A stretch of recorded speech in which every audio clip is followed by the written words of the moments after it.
Sveiki, kasdien susidurėme su guolių problemomis. Šiandien papasakosime, ką svarbu žinoti, kad išvengtumėte brangaus remonto.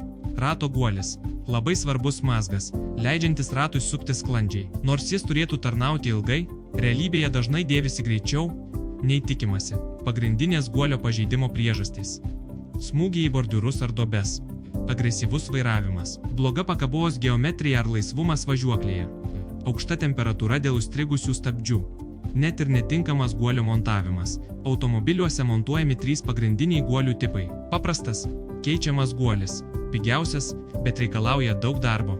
Guolis su integruota stebule – tai detalė, kuri keičiama visa ir yra brangesnis.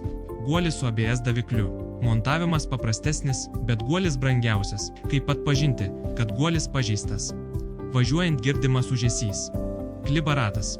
Ūžesys gali stiprėti arba silpnėti posūkiuose bei keičiantis greičiui. Svarbu paminėti, guolio keitimas turi būti atliekamas profesionaliai, su tinkamais įrankiais.